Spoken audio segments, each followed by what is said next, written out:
Good morning. Welcome to the very first edition of Sportsline. I'm your host, Simon Floss, and we've got a great show lined up for you, so let's get started right away. I'm sitting here with the head coach of the volleyball at USF, Joel. How are you doing today? Simon, great to be here. Thanks. Good. Why don't you give us a quick introduction about yourself and just tell us a little bit about yourself? Yeah, I can do that. My wife and I and our family moved here 5 years ago, so we're heading into our fifth season. The fourth season into the NSIC transition here. As we came to take over this program, we have found a wonderful home in USF, but more than that, just the whole Sioux Falls community. And so that's kind of the short story. We came here after being down in the South for about 12 years and spending most of our coaching career down there. But this is closer to home and family. And so it's been a wonderful transition for not only myself professionally, but for our family. Great. Probably a little bit of different cultures from here as opposed to down south, huh? It is, for sure. But we both grew up in the Midwest, and so we're comfortable, probably most comfortable with the climate and the environment here. Awesome. Great deal. Well, let's get started right down into the volleyball. As I understand, you guys opened with a program record 7-0 start. Do you want to talk a little bit about that? Well, one of the neat parts about the opening part of this season is that it was the most difficult teams that we've put on our schedule thus far. And so obviously with the transition into Division II and taking on the challenge of a conference like the NSIC, we've been growing slowly but steadily. And one of the things that we felt we really needed to do is take on a few more challenges in the preseason to get us ready for the conference season. And so we did that. We were able to have some success with it. Great. Can you talk about maybe some of the new things that you've implemented as far as schemes go compared to last year, and maybe just some of the reasons you think that you got off to such a hot 7-0 start? Well, I'm not sure this is the attributing factor to the hot start. But one of the things that's very new this year from last year is the fact that we've got 4 freshmen on the floor versus last year having 4 seniors on the floor. And so although I think we're exceptionally talented with those athletes coming in and starting right away, we're also very young and experienced with one another. And so it's come with its challenges too. Great. You mentioned that there was a lot of seniors last year. Every year you lose a good amount of leadership, so can you talk about maybe some seniors that have really stepped up to the plate this year and shown a great deal amount of leadership? Michelle Ritlin is our lone senior this year, okay. And so that's not often the case that you would have just one in a class. But she is getting great support from our 3 juniors, Jordan Califf and Aubrey Milne and Abby Folk. And those 4 together sort of make up our leadership team. And they've done a tremendous job, especially with the off-court, really getting everybody sort of melding together for the season. And they've got things pretty well organized and handled with all of the issues that sort of arise during the course of a season. They're doing a really nice job. Great. Do you feel like it's kind of more of like a family atmosphere this year, or do you think that it's just a really good, tight-knit unit? One of the neat parts about the USF culture in general, but our program that we're so comfortable with, is that it's been family almost from the very start. In fact, our newest graduate assistant coach, Christine Fish, was a part of the program when we got here. And we coached her for 2 years, and then she's been out for a couple of years, and now we've brought her back on as a coach. To keep it in the family. Mm-hmm. And that's something that's, I think, just really comfortable for us, and it's certainly one of our recruiting sells on the road when we're trying to get talent that also wants more than just a competitive experience. They want a life experience. Great. And can you talk about some of those freshmen who have really stepped up to the plate? Yeah, so in a critical role in setting the ball, we have Megan Hamstad, who I think she's leading us in assists right now. Great. And doing a phenomenal job. And then also leading us in another critical role is the outside hitter, who ends up getting a lot of the pressure plays when we're out of systems. And leading us in kills is McKenna Rockman. Those 2 young ladies are both from Colorado. And then we have a really dynamic right side, Bria Barfneck, who is leading her attack percentage from the pin. And she's a really exciting athlete to watch. And looking forward to seeing those three especially grow. But others, Lexi Scott is starting as a freshman in the middle as well. And certainly having 4 freshmen on the floor with 6 players out there has its challenges, but their energy is outstanding, and we think there's a bright future ahead with those guys and for our program. Great. Speaking of the future, what are some things that you're looking forward to for the rest of the season? Well, we're kind of like a lot of sport teams, just that week ahead is where our eyes are, and so we go on the road here and get Winona and Upper Iowa. Winona, another top 25 program, one of the many that we've already faced. Awesome. Well, I'd like to thank you very much for your time. Hey, thanks, Simon. Thanks for stopping by. Yeah, thanks for having me. And stay tuned. We will return with the head soccer coach at USF. You're not a student looking for a college. You're an adult looking for a change. USF offers flexible adult and graduate degree programs designed to help you finish your degree or switch careers. Become a nurse in 15 months or a teacher in 2 years. You can also earn your master's degree, all while paying one of the lowest tuitions in the region. USF. Affordable, attainable, achievable. Welcome back to Sportsline. I'm sitting here with the first-year head coach of the USF soccer team, Brittany Gosen. How are you doing today? Good, how are you? Good, thanks for stopping by. Yeah, of course. Awesome. So, like I mentioned, it's your first year head coach at USF. Yep. Is it your first year head coaching anywhere? Yes, this is my first, so I spent 2 years as a graduate assistant down in a D2 school in Kansas, and then I was only at a D1 school as a first assistant for about 6 months. Then I was lucky enough that Josh, the AD here, took a chance on me to give me the head coach job. So first year head coach and first year at USF. Great. Can you talk about just some of the new things that you've been going through as far as being a first year head coach and just maybe the struggles but also the highlights too? Yeah, I was fortunate enough that at all the schools I've worked at, they've gave me quite a bit of responsibility. So a lot of the things that I was jumping into here were things I'd already taken on. And then USF also gave me the opportunity to have a full-time assistant, which was huge. So Matt Calloway and I split a lot of the roles and responsibilities.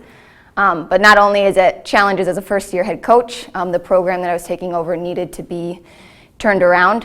So not only my first-year head coach, but we have 13 new players as well. So everybody's new, but we use that as a positive. Brand new coaching staff, kind of a brand new team, and a fresh start is the way we kind of try to look at it. So great. Did you play soccer in college? Yep, I played 4 years at the University of Nebraska in great. Lincoln. So good old Cornhuskers. Absolutely. Can you talk about maybe some of the things that you learned from there that you're trying to implement coaching here? Yeah, I think the biggest thing that we're trying to do this year that I learned at Nebraska is we have to set an identity for the program, who we are on and off the field, what teams can expect when they come in. For us, we want to be a hardworking team, a physical team, and we have to be to compete in the NSIC. And so that's not necessarily the identity we had at Nebraska, but the idea that you must have an identity as a program, and that must show up every day at practice, and that must show up every day for every game. So that's a big focus for us this year here at USF. I understand you're sitting at 2-5 right now and 1-4 in league play. That's a pretty good start considering where this program has come from. Can you talk about maybe just some of the games in particular and some of the stuff like that? Yeah, so we actually, I know it's coaches talking, but we could have started out 3-0. We lost the first one in overtime. We were unorganized, and again, everybody's new on the field. We had to get used to each other, so we expected a few of those things. On the second game, the girls came out and worked hard, and again, they start to see the results that they're wanting. In our most recent one against Mary just on Saturday, those kind of the things we talked about, the identity that this program needs to have, they need to work hard for 90 minutes. They finally did that, and they were rewarded with a victory, and so that was great for the girls to see that you put the work in, and the results will start to come. Okay.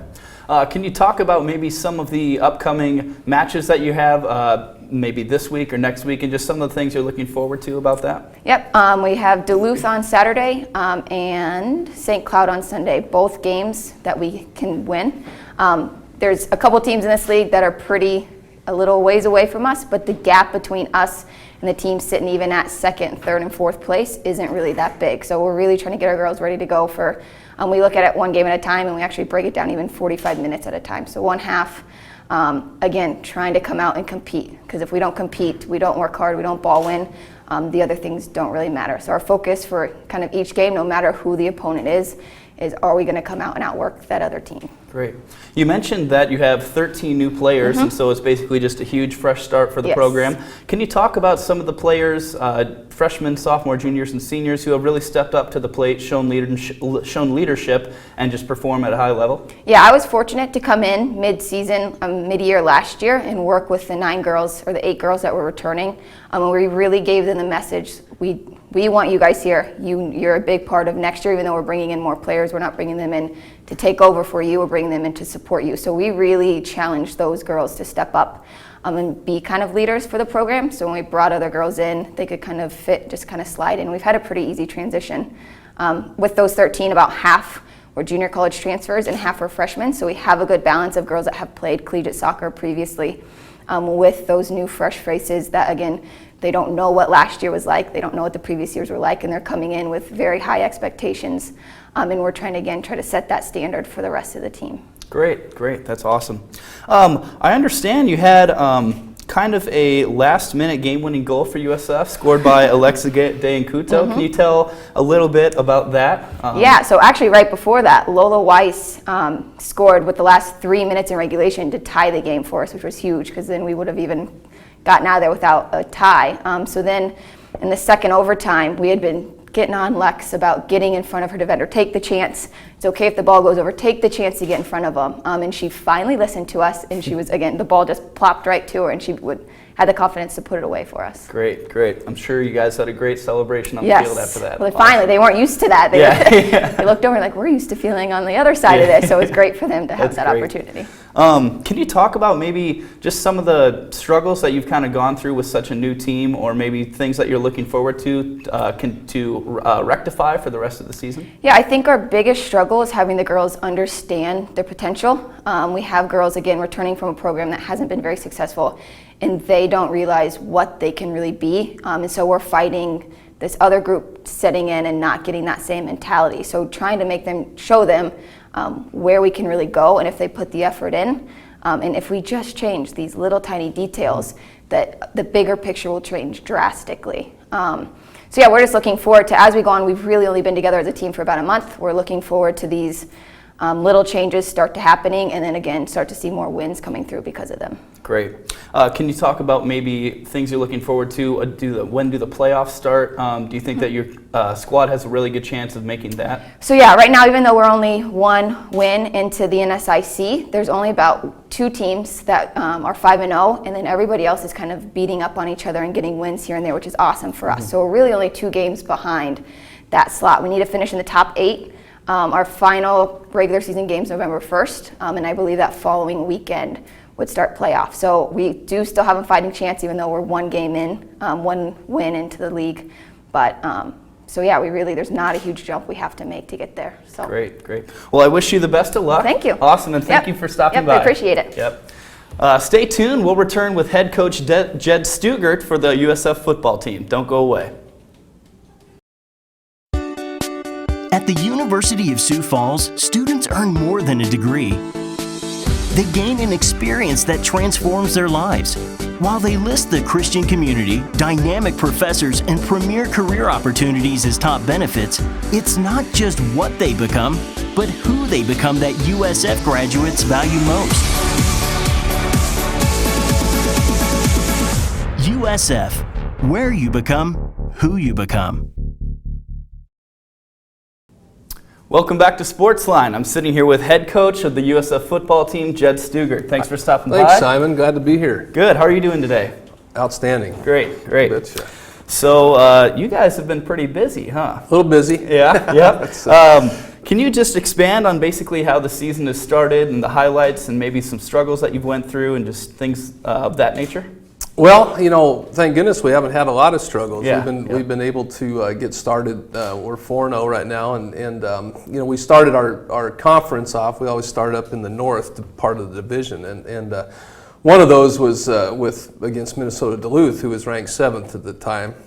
When we played them, and we were able to get a victory against those guys, which has really kind of put us in a good position, sitting in our region, but also in our conference. So, a good start. We're 4-0, and we talk about being 1-0 every week. That's our goal, is to have all of our focus on the next game. The kids have been doing a good job of doing that. We're staying pretty healthy, and all those things in a football season at this time that you need is some health and to be playing well, and our kids are doing a pretty good job of doing that. Great. So, in the last 16 games, you've had a 14-2 all-time record versus the NSC North schools. Can you just maybe give me a little bit of why you've been able to be so successful in that time? Well, I don't coach them. I let the other guys coach them. Apparently, it's one of those things where our kids just do a great job. But first of all, it starts with recruiting, and that is a great record for our program. I mean, the head coach just gets all the, gets the record tally, but it really is a team effort. I mean, it's our coaching staff, it's our players, and that's great for our program to have that kind of a record against the North teams. I think the South, a lot of people will speculate. Some people don't like to say it, but the South Division, it has been a little tougher than the North Division, just by if you go off of records. So in the North and South, you always start the first 4 games go against the North teams. And so that's kind of, to have that kind of record's great, but, now we start South play but it's attributed to just kind of how our kids, kind of kids we get and how they prepare, and it's a good start. Great. So last season ended in a little bit of a heartbreak, only losing 1 game and still getting snubbed from the playoffs. Has that been used as a great deal of motivation for your players? Absolutely. I mean, I think to say that we've just kind of forgot about it would be misleading, because we haven't, and I don't think we've allowed them to forget about it. I don't think we could allow them to forget about it. That was something that hurt. It stuck and stung.